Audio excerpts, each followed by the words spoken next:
riots in Migori, in Homa Bay, some that have even turned violent, as well as a lot of postponements, this habit of political parties to keep pushing primaries forward. Your thoughts on these two developments? As a member of ODM party, I've seen what is happening in Migori, and I've seen what is happening in Kisi. I've also seen what is happening in Homa Bay. The latest, there were distractions and demonstrations today in the morning. I will be very candid here. I was right there in Homa Bay today, where the roads were barricaded and there were a lot of gunshots that were taking place.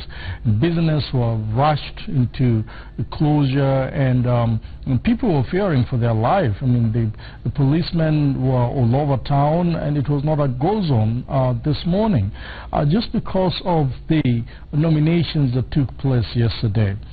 I'll say this.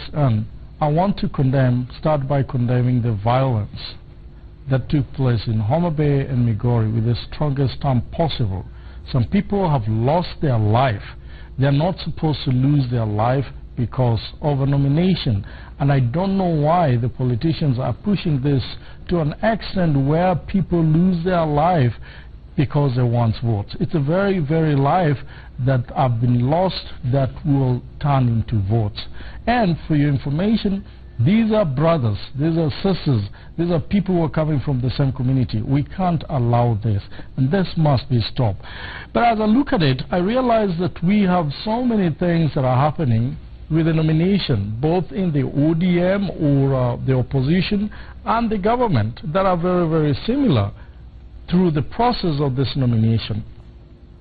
These botched nominations are happening as a result of, one, the logistic of ensuring that the ballot papers arrive at the polling station at the right time, that people start voting at the right time.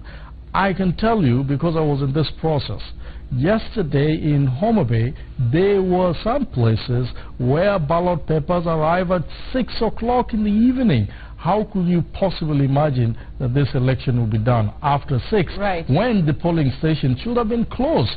And then we have issues with finances and resources to enable this process to go through.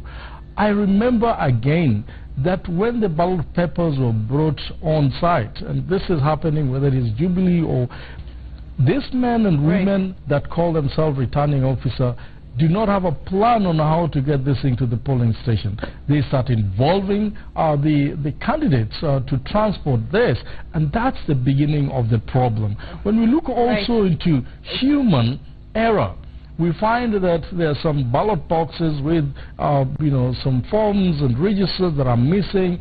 This could have been done from the distribution centers, and this is what crosses the animosity and what makes other candidates think that this thing is already stolen. I apologize because I have to interrupt, Michael. I apologize because we're absolutely out of time, but your point has been made in terms of the similarity, the unfortunate similarity between both sides of the political divide when it comes to the general unpreparedness. That's all the time we had in English for Citizen Extra. I want to thank you so much for watching.